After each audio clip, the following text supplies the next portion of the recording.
Lisa Olsen with us this morning. She's with Wild Ones. She actually first started as a volunteer with Wild Ones and then working in her chapter there in Colorado, now in a professional role as a chapter liaison for the Wild Ones organization.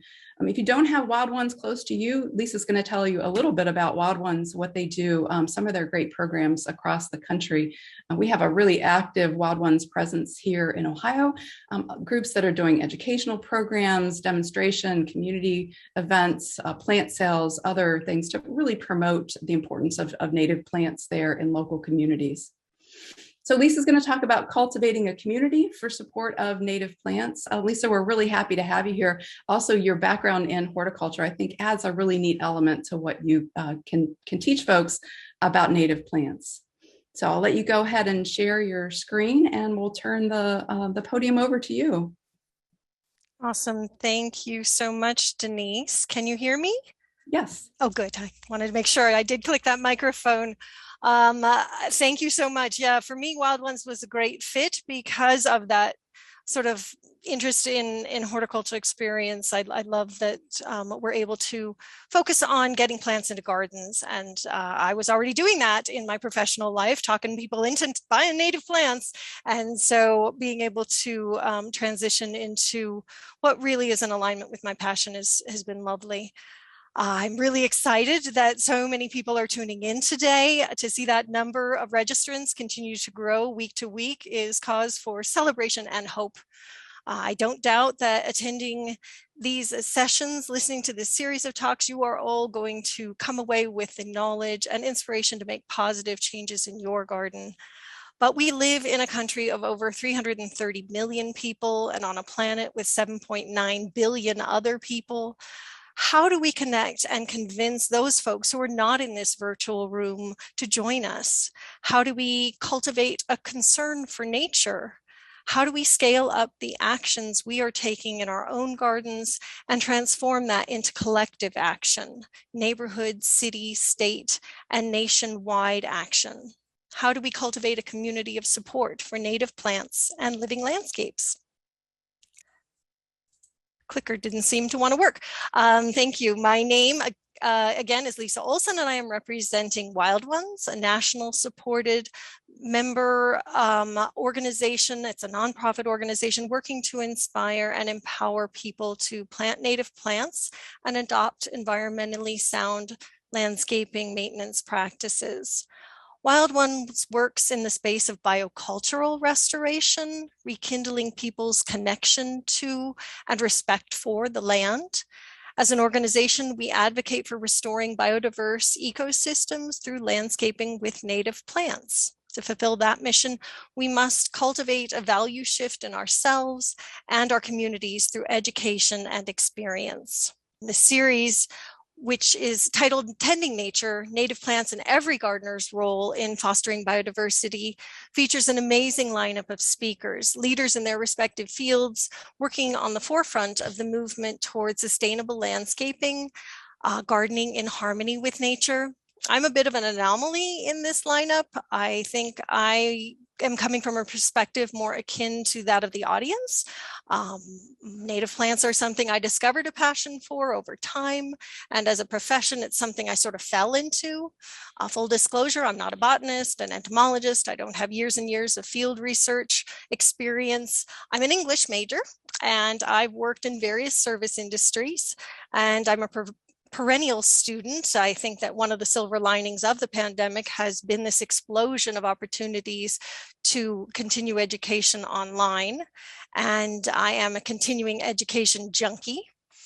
And I'm basically a full-time volunteer, and only recently has my work and my volunteer work and my work come into alignment. So this is me, born in 1969, the same year the Environmental Protection Agency was founded. I grew up with Give a Hoot, Don't Pollute and Smokey the Bear, and I've been riding the wave of conservation my whole life. My grandmother instilled in me and my sister a love of museums and public gardens. The photo on the right was taken by my sister a few years ago at the garden surrounding the Natural History Museum smack in the middle of downtown Los Angeles, which is a stellar example of urban habitat restoration. My family moved from Ohio to California when I was 7, and I continue to be inspired by and in awe of the natural beauty of this country. Growing up, nature was something to explore outside and on the page. Almost all of my favorite books as a child, the characters were all animals, and Disney's Bambi absolutely shaped my worldview. Man was in the forest, and those are powerful and chilling words to a child. I've always felt indebted to nature and have volunteered and worked to repair the damage we as a species has brought. Full disclosure, both my parents were librarians, so I grew up around books. Do not underestimate the power of a good story to instill the love of nature in a child. I want to pause a moment and talk just a little bit about stories and storytelling. In recent days, I've heard many references to Abraham Lincoln's talent as a strategic storyteller, which he used to persuade and sway a nation in a time of extreme unrest. Stories are how people relate to one another. We connect and find common ground through storytelling. Stories are memorable, they capture the imagination, and they inspire action. To cultivate community, to build strong and lasting relationships, you need to be willing to share your story. Think about what inspires you, why you grew up into a person who cares about insects and birds and plants. What grounds you? I encourage you to incorporate parts of your story into your stump speech when talking about native plants. We are engaged in a soft sell campaign to convince our family, friends, neighbors, colleagues, and communities to plant native plants. Sharing why you care is part of that sales pitch. What are we selling? We're selling a path to a brighter, more resilient future. At Wild Ones, we are looking to restore ecological value to degraded landscapes of all sorts, schoolyards, urban sidewalk hell strips and vacant lots, street medians and roadside ditches, strip malls, suburban and business park lawns. The list is long. As we work to restore life and create habitat in the spaces we have impacted, I encourage you to adopt a more holistic perspective, akin to and in alignment with the views held by Indigenous peoples, that of a steward rather than an owner. As both conscientious and conscious stewards, I encourage you to do your best work and work with nature to design and tend the spaces where we live. With many urban and suburban landscapes, we are looking at constructed geographies with houses for mountains, creating microclimates that wouldn't exist in nature. To fill these novel landscapes, we have the opportunity to reintroduce plants native to our region, to repair broken food webs and revive degraded soils. We are in a time and a space to do the work and create the conditions for regeneration. The photos on this slide are of the Greenvine Garden, a parking strip or hell strip garden in downtown Denver. There's also a rain garden designed to harvest runoff from the adjacent building and parking lot. That's me in the black shirt celebrating one of the few thunderstorms that rolled over us in the hot, dry summer of 2020. For gardens like these to take root, we need to cultivate community, to bring people together, whether that be in person or online, to share knowledge and tools to create the conditions that foster lasting stewardship. Last week, Doug Tallamy explained that every person on Earth bears a responsibility for good Earth stewardship. He quoted Cherokee elder Stan Rushworth. The Western mindset was, I have rights. And I should say is, I have rights. The mindset of Indigenous people is, I have obligations. As I share with you today, I invite you to think not just about what lessons you can take away from today, but also consider what you can give back to the land, and what you can share with those in your community. Make no mistake, what you do in your garden is important, but what you share with others matters more.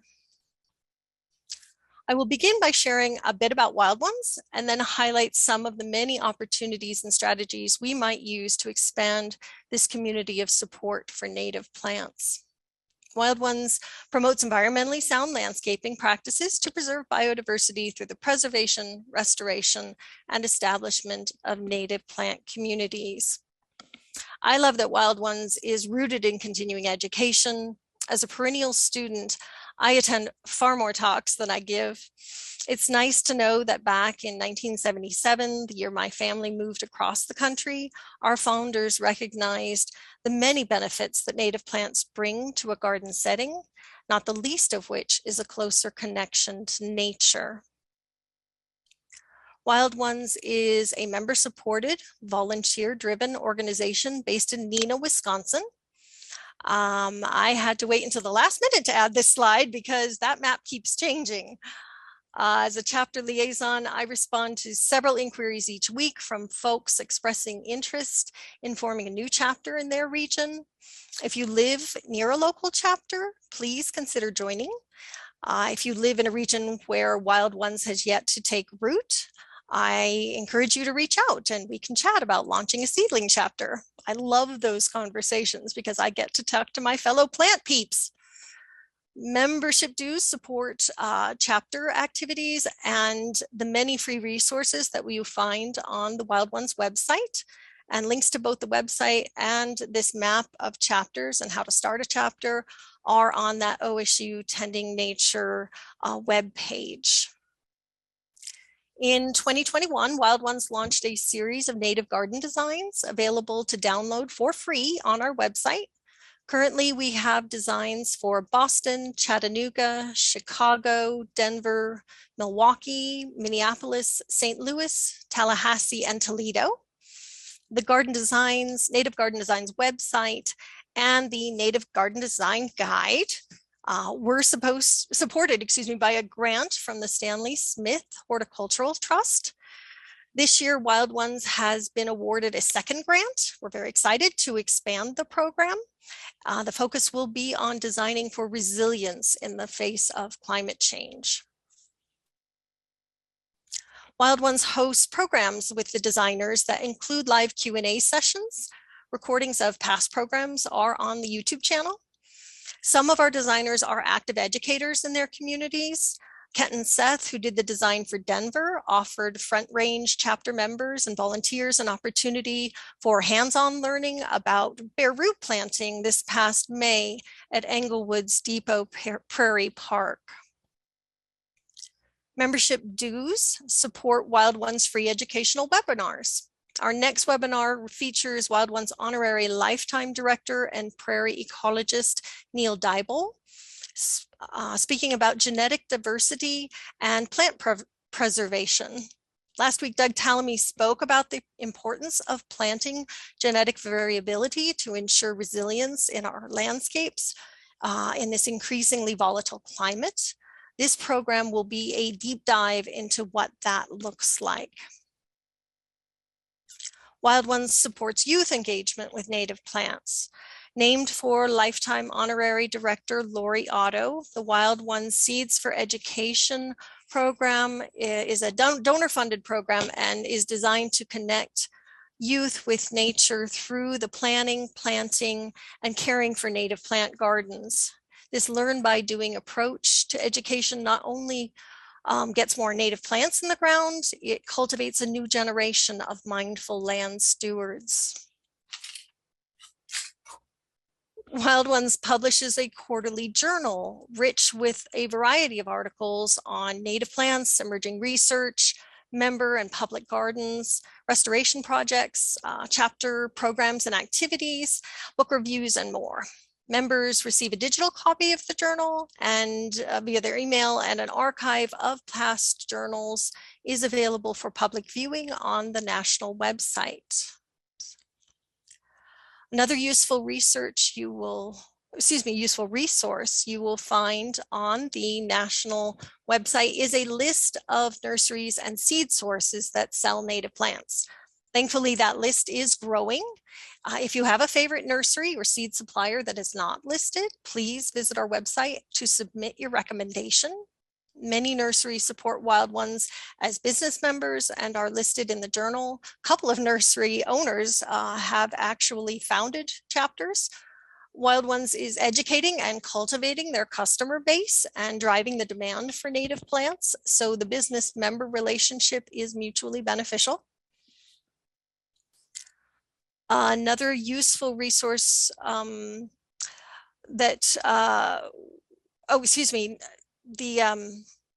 I want to move on to the chapters because while we at the national level, we're small staff and I join remotely from Colorado, we offer support and resources and guidance. The chapters really are the heart of the Wild Ones organization and community. Chapters are where community is cultivated and where we see the greatest impact. We are stronger if we connect with one another and collaborate to move the mission forward. And this photo is of the members of the Gibson Woods chapter in Indiana at the start of their annual native plant sale, probably pre-pandemic, looking at the photo. Native species can be hard to find at nurseries. Many chapters host plant sales to boost availability of native plants in their region. Public outreach is a big part of what Wild Ones chapters do. Tabling booths at home and garden shows, Earth Day, and harvest festivals, and other community events is a lot of fun and is how we connect with people who are new to gardening for wildlife. This is where you get to share your passion and your story.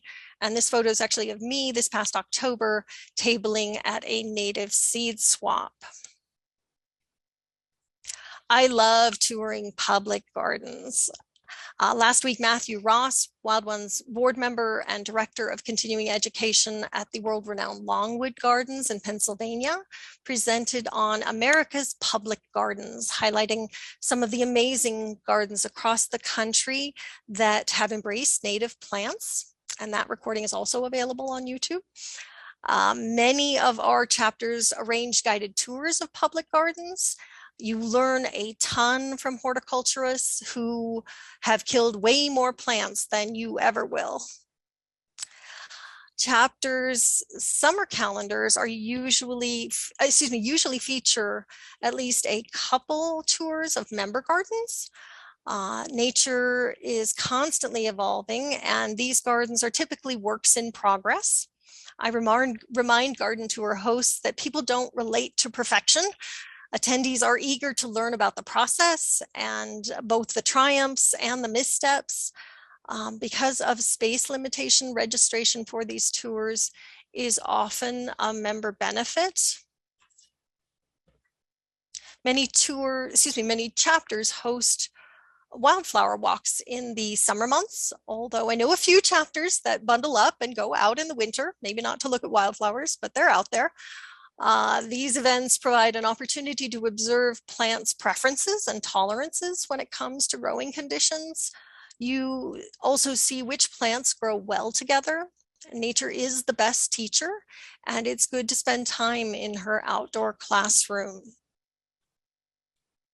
A lot of volunteer hours go into planning and scheduling chapter educational programs covering a wide array of topics. I hesitate to highlight any one chapter's programs because they all do an amazing job, but I did happen to discover that the Kettle Moraine chapter has an online program on lichens in April that I am very tempted to register for because I have never taken a class on lichens, and I've taken a bunch of photos, but I really know nothing about lichens. So that one is definitely on my radar. Chapters are eager to return to in-person programs, but I expect many, if not most, will continue to offer some online The Southeastern Pennsylvania chapter launched just ahead of the pandemic, and founder Jesse Schiffler hosted all of the meetings virtually. If you have a surplus of time and are keen to learn about native plants, check out the many Wild Ones chapters YouTube channels. Some of our chapters host annual conferences or symposiums. Often these events are fundraisers that support grant programs and other chapter activities. A few events coming up are the 25th anniversary Toward Harmony with Nature conference, hosted by the Wild Ones Fox Valley area chapter on January 29th, so very soon from shortly.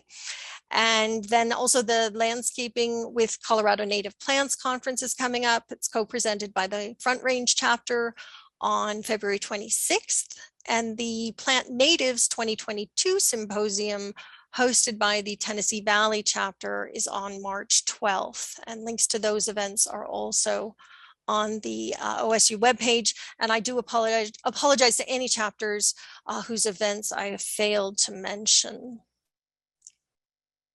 Chapters are where you get your hands dirty. Several chapters have active propagation groups. Some engage in native plant salvage operations.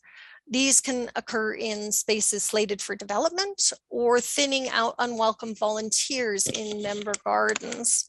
These plants typically find homes in public demonstration gardens or are adopted at native plant exchanges or sharing events.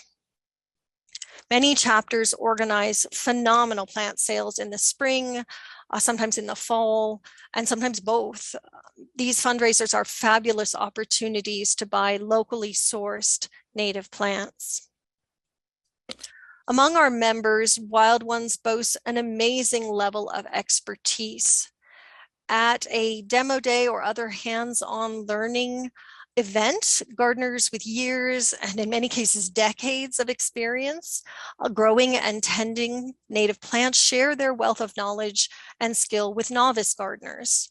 This exchange of resources for services mimics nature. In exchange for the sweat equity, volunteers learn best practices and avoid costly mistakes. As Doug Tallamy pointed out last week, most of the land in the United States is privately owned, but that does not mean that the majority of people in this country own land.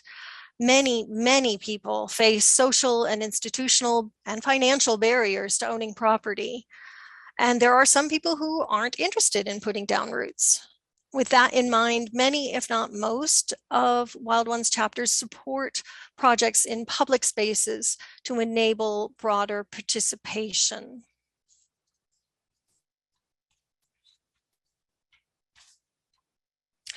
Native seed collections are my favorite. Wild Ones chapters tap into nature's abundance and harvest our gardens' bounty, which helps ensures our community's capacity to recover from the devastating effects of wildfires, floods, and tornadoes. We collect seeds with permission from both private and public spaces. I love knowing and sharing the stories of the seeds I collect, and I get to do that at native seed swaps. The model for seed exchange events varies from chapter to chapter, but basically these are pay it forward events.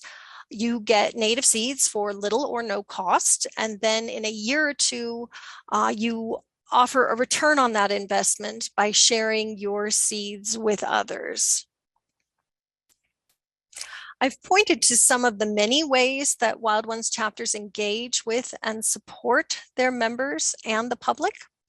But how do we grow as a community? We need to expand this community of support for native plants in order to enact the change that we want to see, the change we need to see. We are living in a time of crisis on a global scale. In 2015, the United Nations approved a set of 17 Sustainable Development Goals to provide a globally accepted roadmap for addressing many of the most urgent economic, environmental, and social challenges.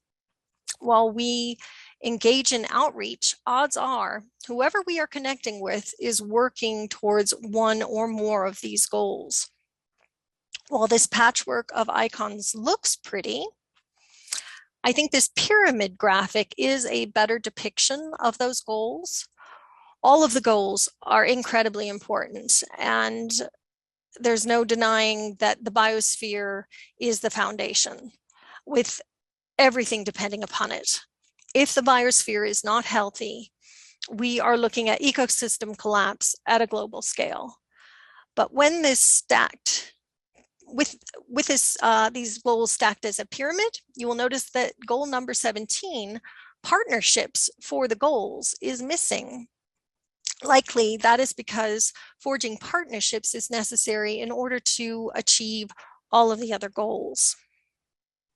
I love that the icon that represents partnerships is in the shape of a flower. In fact, it resembles Colorado's state flower, the Colorado blue columbine. Columbines are notoriously promiscuous, and let's take a cue from nature and seize this opportunity for open pollination. The journal questions posed for this week on the OSU Tending Nature Learn With Us page, and Denise has mentioned that page as a expanded learning opportunities, places to go for learning opportunities. She posed some questions, and for this week she said, what organizations, associations, or groups focus on native plants and or biodiversity in your community, in person, online, or both? How could you join or foster the creation of such a group? Now, not that I don't want you to consider joining Wild Ones or another mission-aligned organization, or both. I'm a member of many such groups. But this is an instance in which we need to learn from nature. We can't afford to specialize and only join and communicate with organizations that support native plants and pollinators. We cannot be the small carpenter bee that Mary Gardner talked about, a solitary bee that never leaves or never flies beyond the borders of a single yard. We need to be generalists, and we need to be the honeybee and dominate the landscape. If we want to achieve widespread transformation of our landscapes, we need to think more broadly about who our allies are and who we are connecting with. We need to spread the pollen of our message widely and sow seeds of change across the country. If we work together, we don't just survive, we thrive. In 1943, psychologist and humanist Abraham Maslow introduced his theory of a hierarchy of needs to explain human motivation. If a person lacks basic physiological needs, food, shelter, clean water, the plight of pollinators and global ecosystem collapse, these are questions that are not going to be front of mind. That said, in nature, healthy ecosystems meet those needs. We need to collaborate with and support organizations that are working to meet the needs, those primary needs of members of our communities. The events of 2020 shone a spotlight on food security in this country. Let's look for opportunities to engage with organizations addressing hunger, food swamps, and food deserts. Connect with local permaculture and homesteading groups. Community gardens are great places to introduce native plants.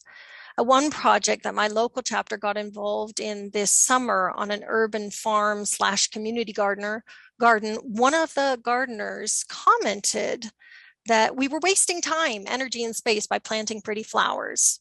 And that was a teaching moment. And as the Wild Ones volunteer explained that the native plants we were planting would attract and support both pollinators and beneficial insects that would boost the productivity of the adjacent vegetable plots.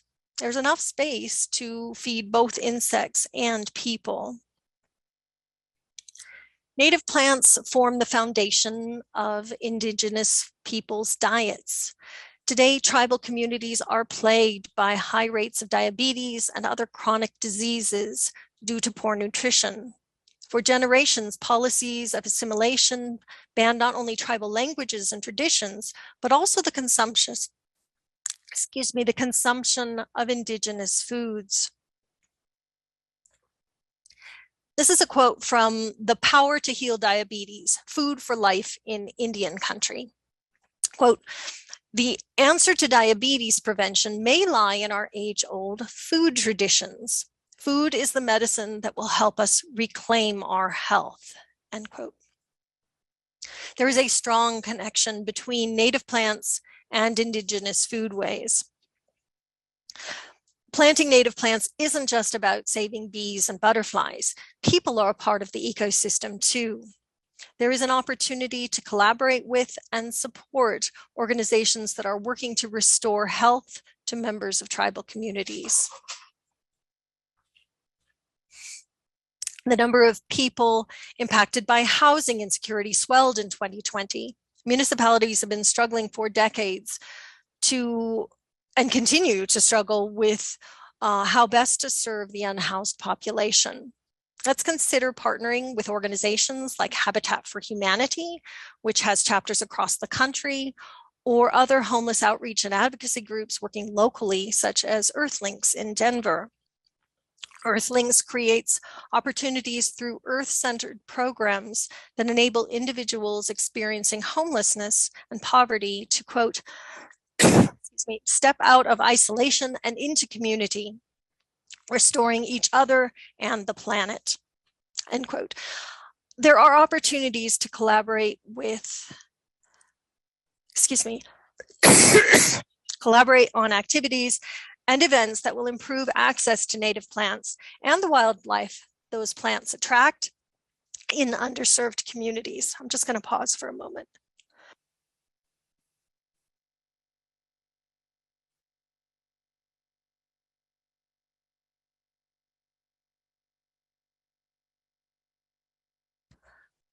The number of people impacted by,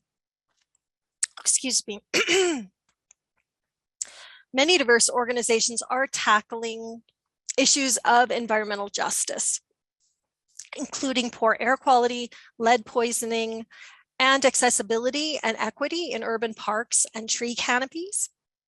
There is space for us to join the conversation and collaborate with organizations working to address these critical issues. Native plants are our allies in this work and have the power to clean up our messes. In April, Wild Ones National Board member, Ozark Chapter founder, and environmental scientist Eric Fuselier is presenting a series of 3 webinars diving deeper into phytoremediation and green infrastructure, a topic he introduced in our December webinar. The topics include stormwater, air quality, and soil contamination. People discover a passion for native plants through many diverse paths. In the West, we see economic drivers. People want to save money on their water bills. Others are motivated by their love of birds. Some are beekeepers, some love foraging. It's imperative that we listen and identify where those passions connect and enable collaboration to achieve mutual goals and benefits. One example I'd like to point to is that of Wild Ones member Marcia Plucker. Marcia designed an amazing do-it-herself garden for her grandchildren to enjoy after reading How to Raise a Wild Child. Over time, Marcia has added more and more native species, attracting a greater diversity of bees, butterflies, birds to the garden. The children's playhouse at the back corner of the garden was built entirely out of salvaged materials. Marcia's primary motivation wasn't to benefit pollinators or the planet. She wanted to create a space for her grandchildren to connect with nature close to home. Many parents are looking to do this for their children as kids are forced to spend more time online due to disruptions to in-classroom learning as a result of the pandemic. Let's connect with mom and dad groups and share how native plants attract wildlife to home gardens.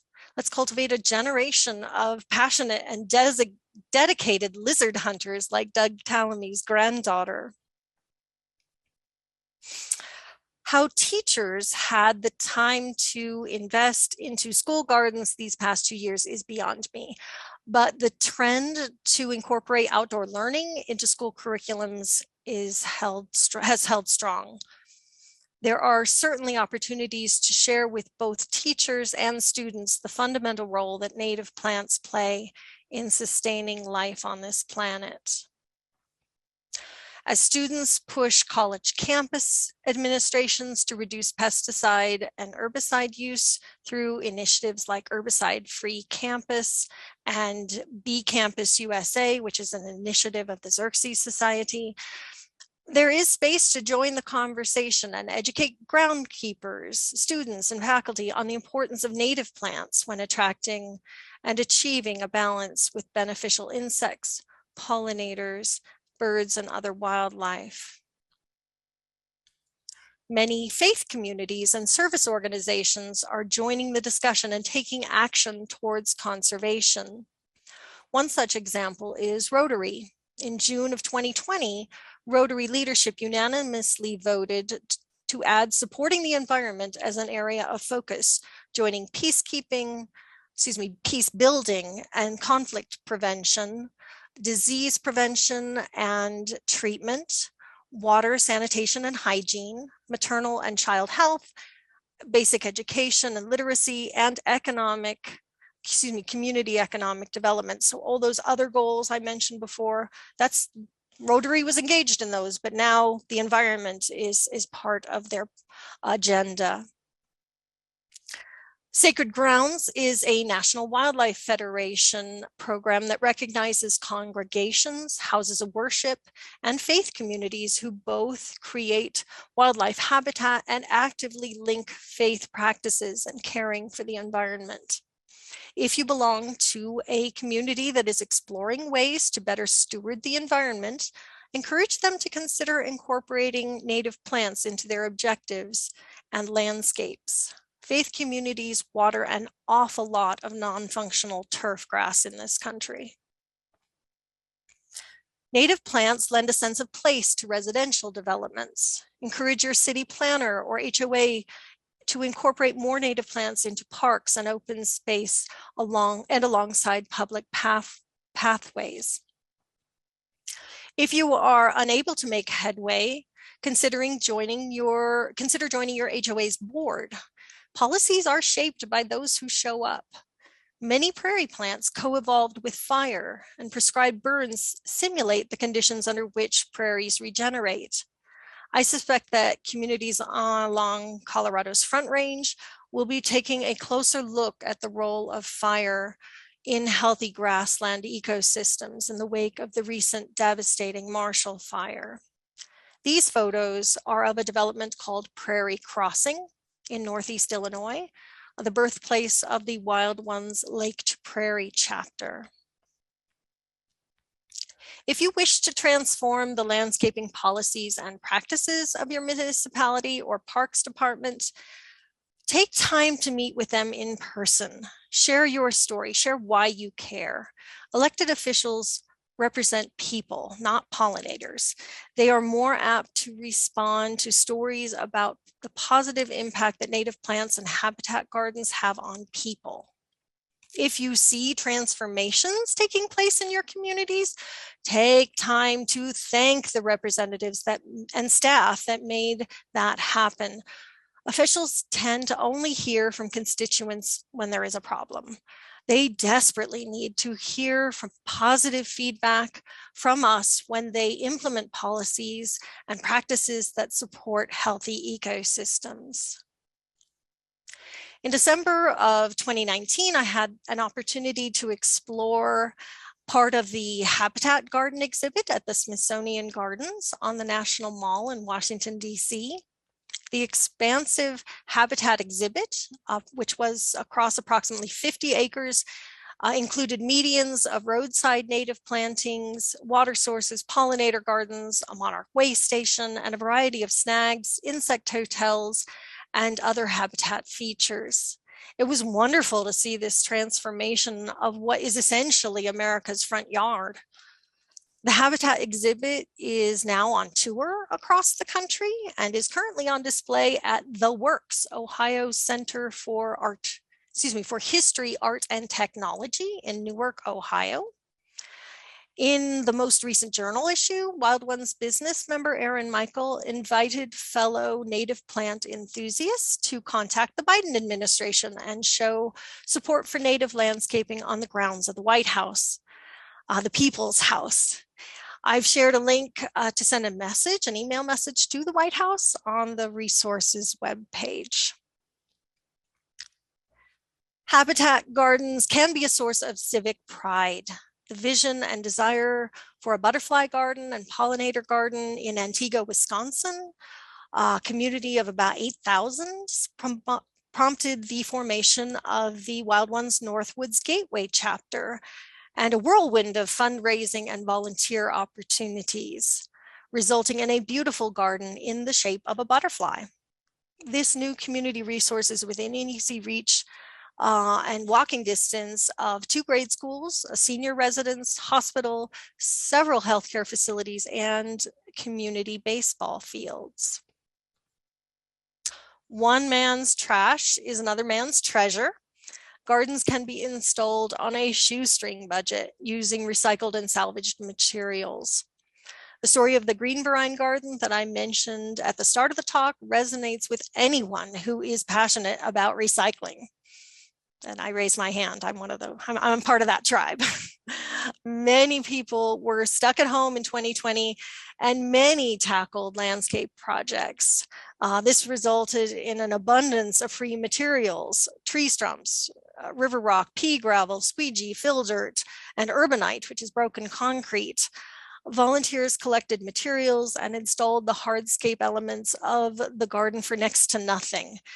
Donors were pleased to be rid of unwanted materials and happy to support a native plant demonstration garden.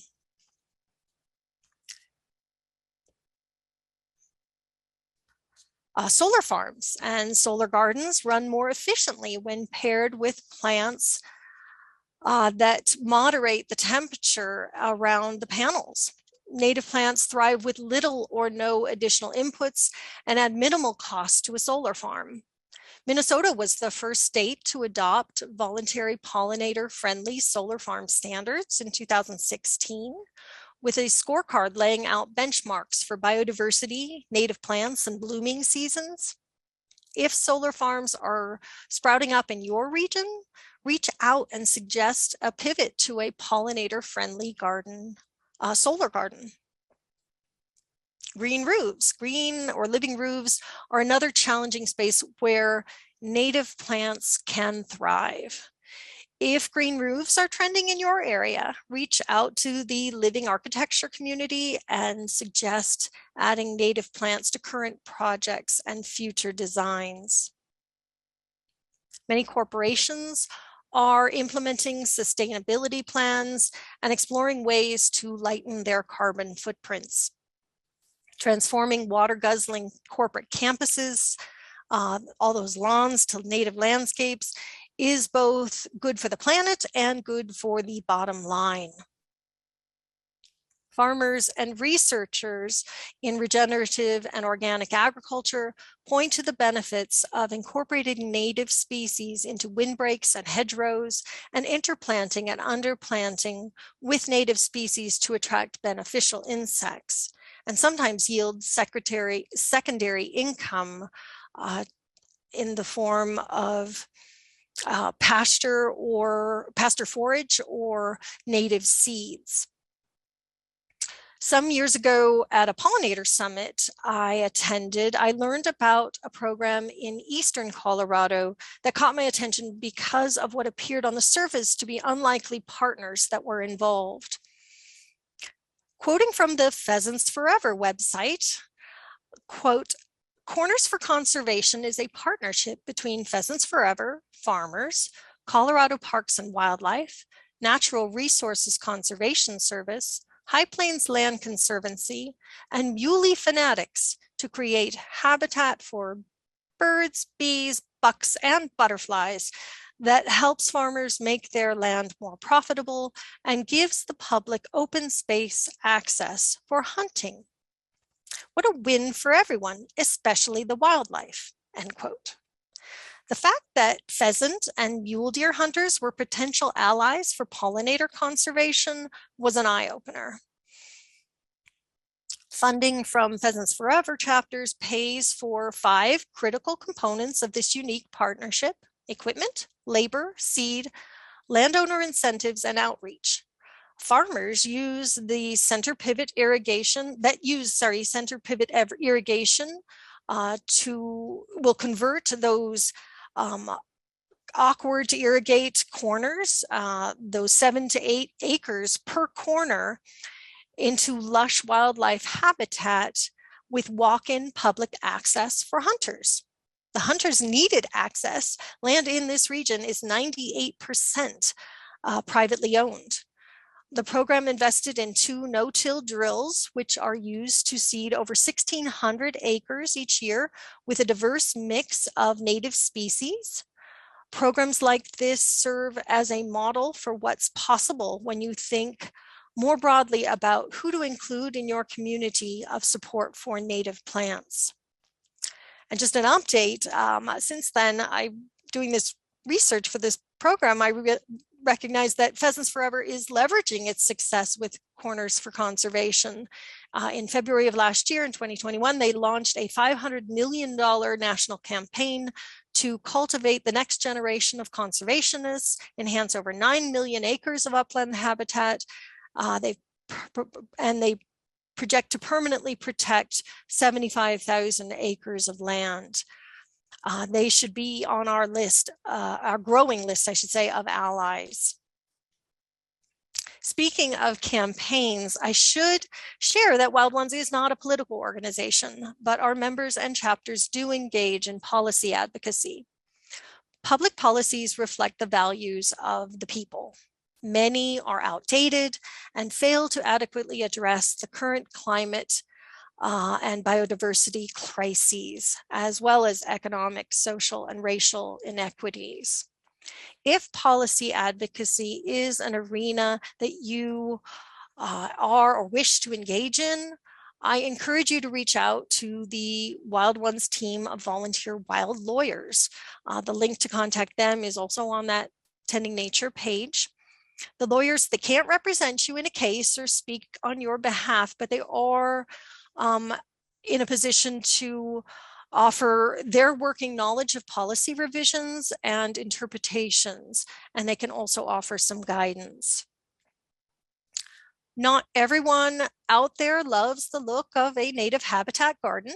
We get a lot of questions about how to respond to and advocate for changes to local weed ordinances.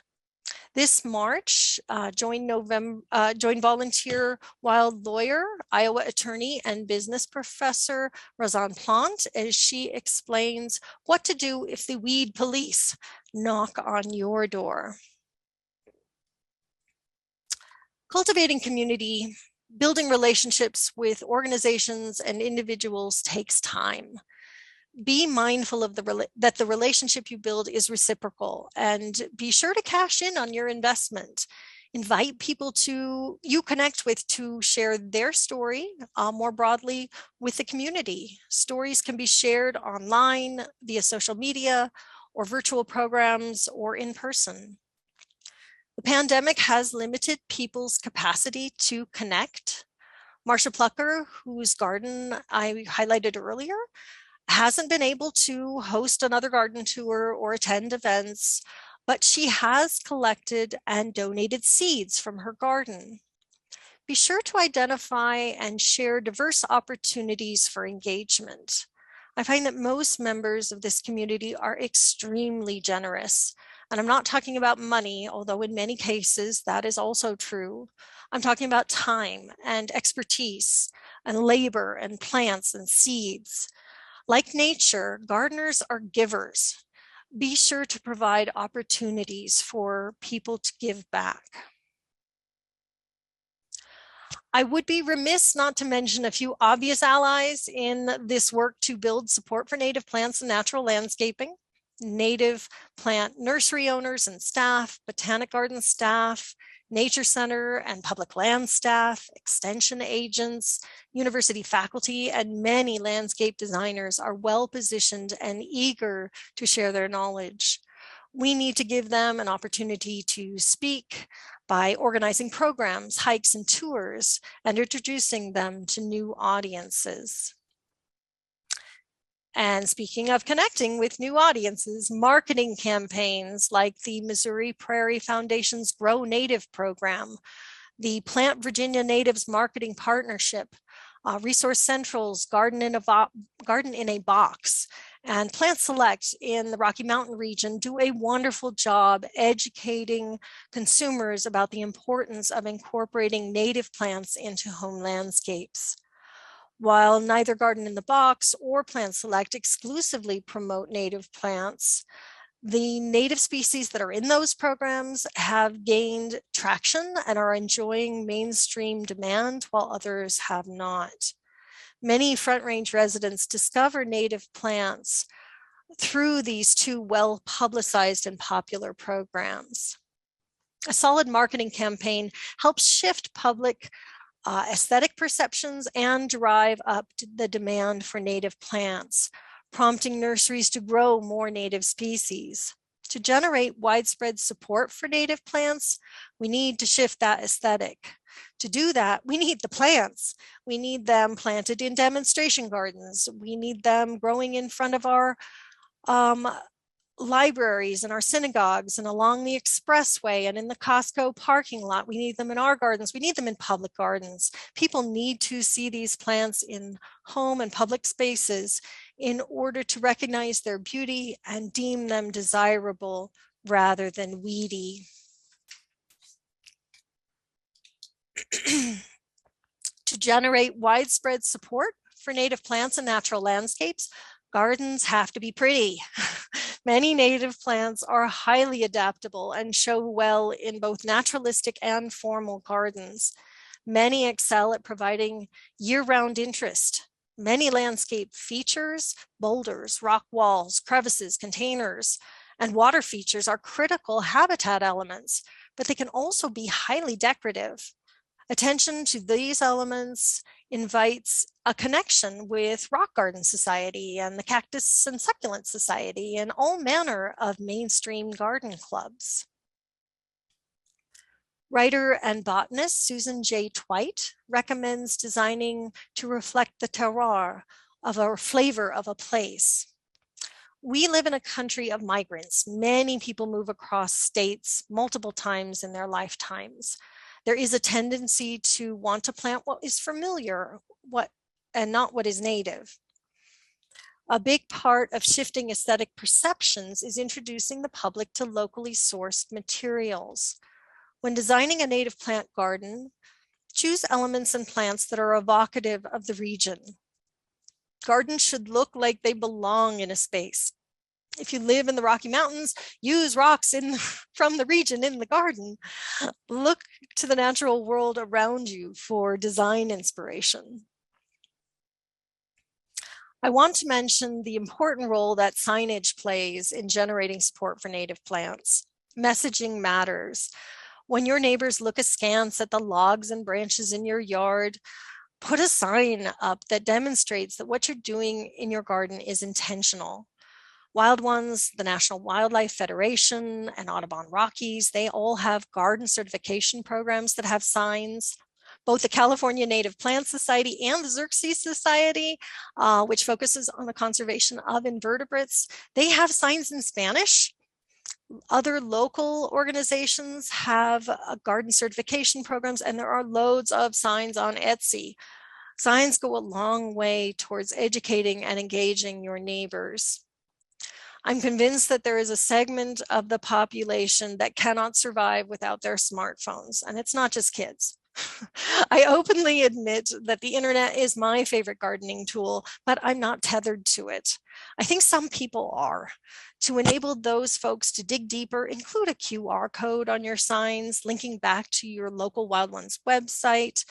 or your YouTube channel or other resources, or perhaps link to a blog post about your garden or a plant list that they can download.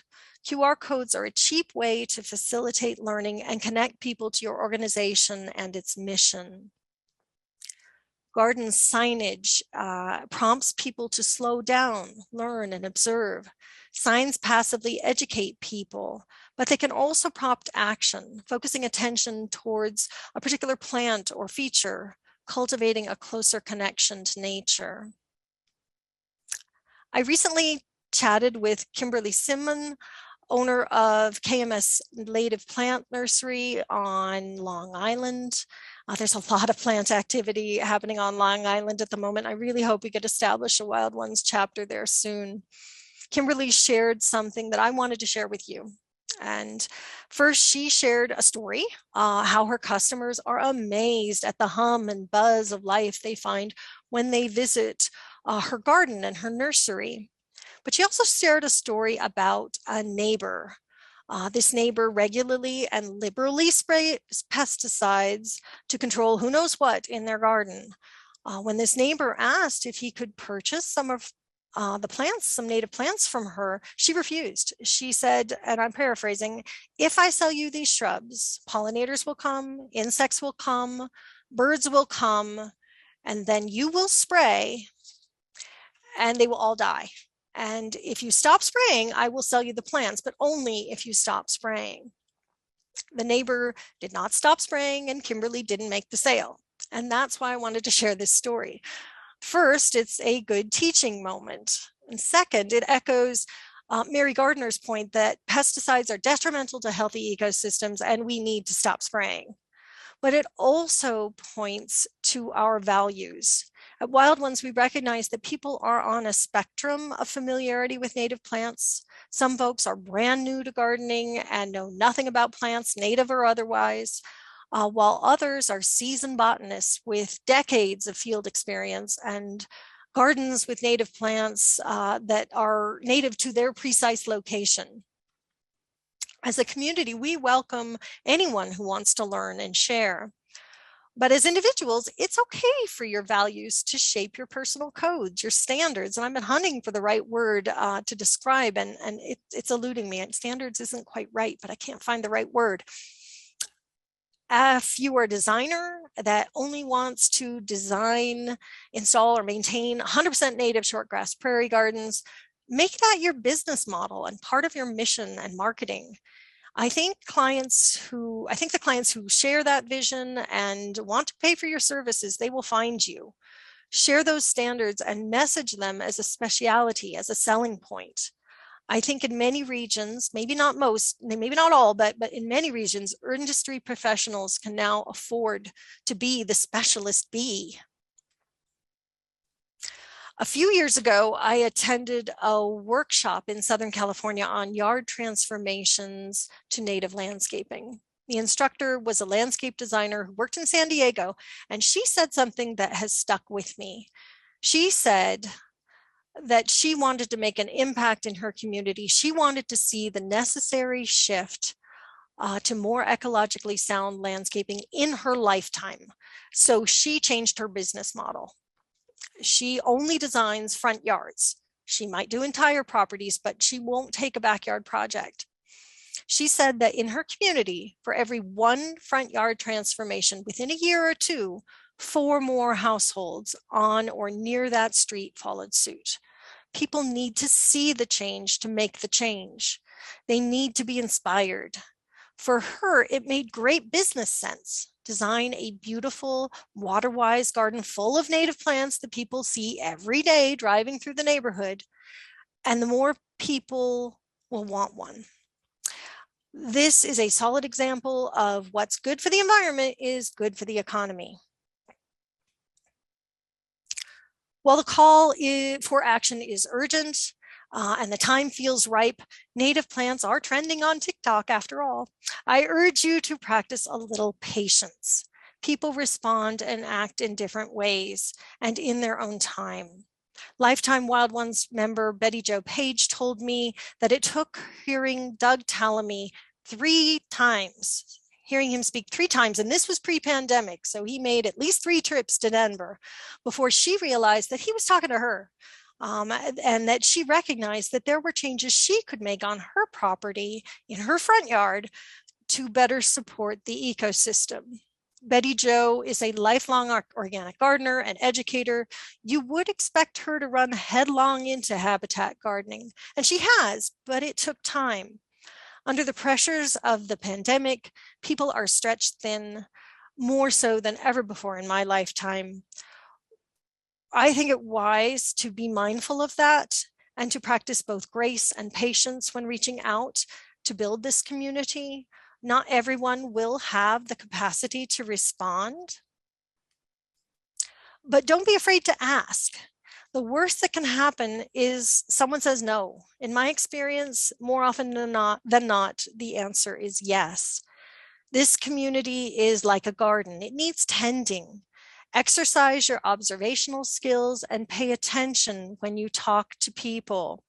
Listen for opportunities to collaborate and contribute. And don't be afraid to ask for help. If you do have the capacity to volunteer, to share your passion, time, and skills, I encourage you to raise your hand and reach out. Organizations like Wild Ones depend on volunteers to move the mission forward. If you love event planning, or if you are a social media maven, or a graphic designer or web designer, if you're a good writer or a talented photographer, none of these skills require a green thumb, and all of them come in very handy when cultivating and connecting a community. All of these programs and activities and resources that chapters are running, they don't organize and produce themselves.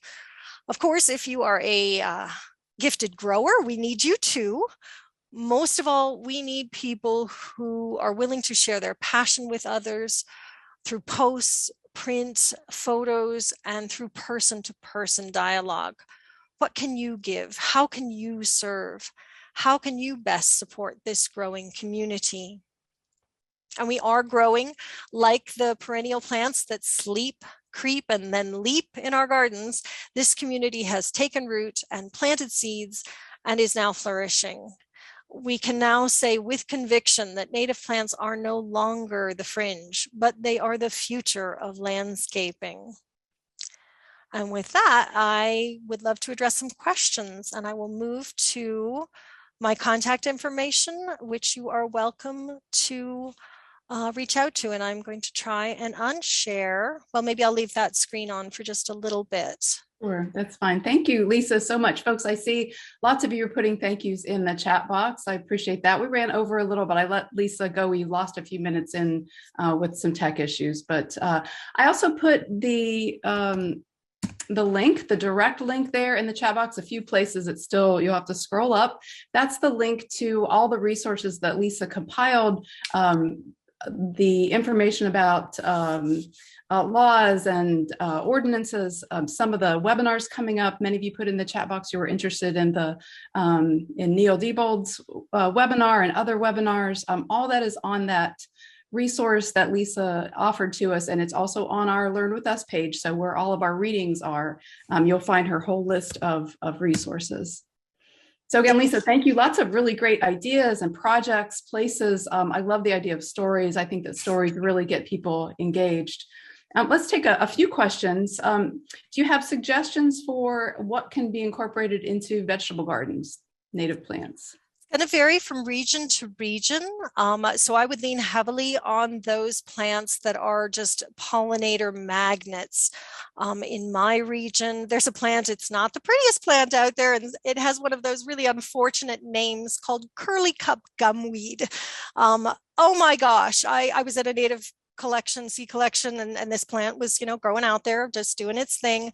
And it was so distracting. I mean, it was covered with species, and it isn't just because the seeds, well, the flowers are kind of sticky. I mean, it wasn't like the bugs were just getting stuck to the plant. I mean, it was a magnet of all kinds of pollinators, bees, beetles, everybody was on that plant. So I would do a little digging in terms of which plants are just hands down going to be the magnets for pollinators. And definitely check out Heather Holmes' resources for that. She's got some great plant lists on who goes to what. You might want to, maybe for a community garden situation, if you got little kids, maybe don't lean so heavily on the plants that attract bees, but go for the ones that are going to attract the flies and the other critters that maybe are less intimidating for really young children. That would be my suggestion. Okay. You mentioned some library book titles related to native plants and insect biodiversity. Is that on the resource list that you shared, or can you, if you can pass titles on to me, I can add that to. I think the only one that I didn't put on the list was the How to Raise a Wild Child. Okay. That was actually written by someone affiliated with the Natural History Museum here in Denver. So it was kind of a locally produced book. That may have been why it was on her radar. There were so many books out there, though, that speak to nature engagement now and how critical it is. But also Doug Tallamy's books, if you haven't read them, do. If you haven't watched last week's webinar, do, because, oh my gosh, I've heard him speak a bunch of times and I still learned a bunch from his talk. But yeah, the other thing I didn't mention, again, child of librarians, are chapters that are looking at seed libraries as a potential way to incorporate native plants into broader communities, because there are many seed libraries that offer vegetable seeds, but they don't all have native seeds. And so one of the focuses for this year in our collecting locally was to get some of those easy to grow species, the ones that just produce and produce and produce seeds like you can't you don't know what to do with all the seeds, and if they drop on the ground, you're going to regret it, because then you will have a forest of Rocky Mountain bee plant and you won't be able, to see out of your yard. So you'll get one of those weed ordinances tickets. So can you talk about the seed sharing, because that was actually one of the questions, and I think there's a big misconception that you're not legally allowed to share seeds. So do you want to talk about the seed sharing and seed catalog sharing? To be honest, there are rules. There are rules and regulations. We are not selling seeds. I'm going to make that very, very clear. These are free events. That said, gardeners donate, and it's been really rewarding to see how much people are supportive of these events. But, it is sort of an honor system. We do sort of say, to the best of our knowledge, these are the species that have been collected, because we are relying on novices to collect many of the seeds. We do get some amazing diversity from some of those people I mentioned in that horticulture realm who also have amazing gardens. They've donated an amazing diverse array of species. At this past year's event, we had over 180 native species represented throughout the season of native seeds, which I find astounding. I think that's just amazing. But the intention is not to sell these seeds. These are not seeds that are being purchased by or taken by industry professionals. These are home gardeners that are coming to take seeds, try their hand at growing them out themselves, leaning on propagation groups for resources to get those seeds growing. That said, there are some rules as far as the seed libraries go, and it doesn't hurt to check with your local USDA office and see what those rules are. I know the Boulder Public Library has an envelope that they've sort of pre-printed saying, this is what the species is. We do ask that people include like the location of the collection. The date is very critical. In our area, we ask they include the elevation. I know that's not a thing in most of the country, but in our part, it's a big deal as to whether a plant was grown at 5,000 or 10,000 feet. And so we want people to indicate that on the seeds that they submit to the swaps and to the seed share events. And that way, if you're looking to adopt seeds, you're finding the most geographically relevant and the plants that are just going to do the best adapted to your elevation, your region. There were several questions about, and maybe we can wrap up here with folks who are, maybe they just learned about Wild Ones from you. They'd like to find out about chapters. How do they get a list of those chapters? And also, is there anything happening in Canada? We have quite a few participants from Canada, and they want to know, how can they get I involved here? know we get a lot of questions about Canada. Our friends to the north. Wild Ones is currently only registered to, do business. I mean, we don't really do business, but that's what we're licensed to do as an educational nonprofit in the United States. So we don't currently have members. Well, that's not true. We have members in Canada, but they join as partners at large. They aren't. We can't start chapters in Canada at the moment. That will take some time to work through those hurdles. Quite honestly, we're still jumping through the state hurdles because every state is different. So the number of every time a chapter pops up in a new state, and this week that was Virginia. Hello, southeastern Chesapeake. That was Monday. So we have chapters popping up, and some experience a slow start. Others take off like wildfire, and it really, I think, depends on the person who starts it as to whether or not they are a wallflower or a, butterfly. if they're going to talk to everybody they ever met about native plants, that chapter is going to take off quickly.